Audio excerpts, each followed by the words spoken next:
Does the attempted Trump assassination tell us about the state of free speech? Well, 10% of Americans support violence to stop Trump's re-election, according to a study that was carried out back in June by a professor of terrorism at the University of Chicago. Lewis, I'll turn to you. What have your thoughts been on the implications for free speech? I don't know if this is like a free speech issue. They've always been killing people in America. They kill people everywhere. This has nothing to do with free speech. It has been baited. What the problem is that we haven't divided the country into two teams completely yet. So there's people in the middle who are they're confused about the assassination attempt. So when it happened, they said this is inappropriate. But there are quite a few people, like at least 10% on one side, are going, yeah, go for it. It deserves to be done. Yeah.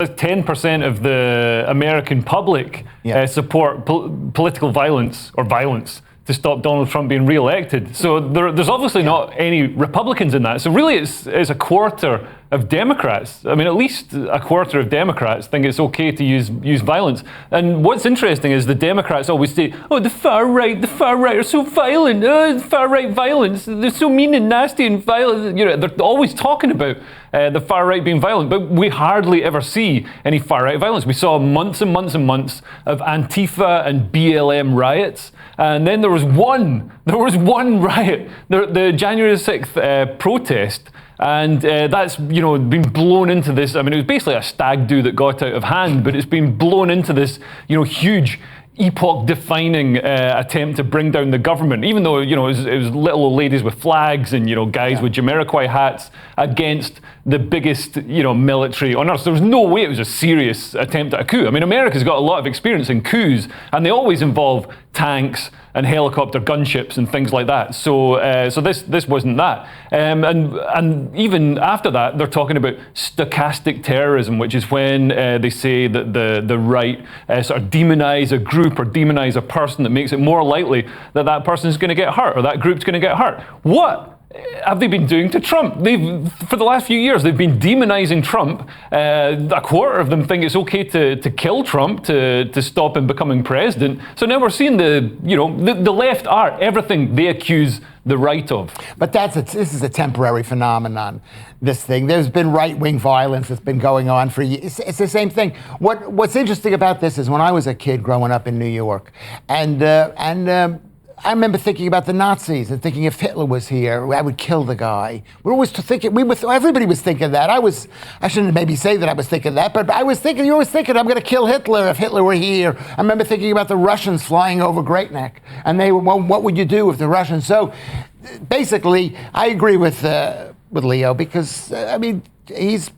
Bigger than you? No, that's horrible. That horrible guy, Joe Biden, sorry. I hate to say it because he's losing it, but he's basically promoted this thing. And I think they're thinking, if we kill the top guy, then the whole house, nobody will follow. Okay, well, let's move on to our next question, which comes from Mike. What have you got for us, Mike? Hi, Steve. Is it going to happen that we need to increase the safety of our politicians in Britain? Do we need to increase the safety of our politicians? Interesting. Yeah, should we increase the safety of the politicians in Britain following on from what we've seen? I mean, in many things, we tend to copy America, some styles, obesity. Is this another thing that we might be following on from? Yeah, and I don't think we even need to look at America to see that we need to increase the safety of our politicians. I mean, if you look at David Amos, Joe Cox, Mike Freer, there have been a number of people that have dropped out recently from politics because of death threats and because of actual violence against them. Mike Freer's offices were firebombed. And a lot of these threats are coming from one particular section of society.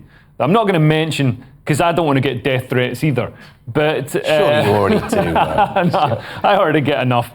But yeah, I think we either need to look at we've got this whole idea, and we've had this for a while now, that diversity is an enormous strength, when in fact, if you look at the evidence of Lebanon, of the Balkans, of many places around the world, diversity frequently leads to sectarian strife, particularly when it's not managed well, when people aren't integrated and people don't, abide and sign up to a common set of values. It's not just that, though. I think there is something in the fact that our politics now, which probably should be ideally about policies, is about who do you hate the most. And there's an economy in there, isn't it? Like newspapers work by saying, who do you hate? Well, I'll sell you a copy of my newspaper and it'll make you feel right for how upset and angry you are.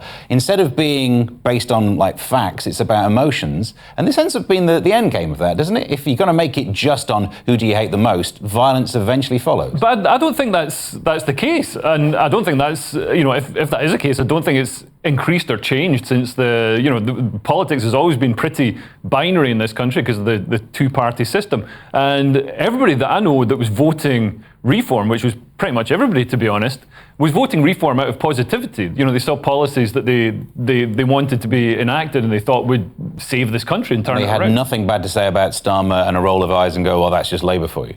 Well, yeah, I mean, but obviously people are like, well, yeah, Labour are just more of the same. But nobody was like, Labour are more of the same, and I hate them and I want to crush their bones into the ground. Lewis, do you reckon we need to worry about our security over here?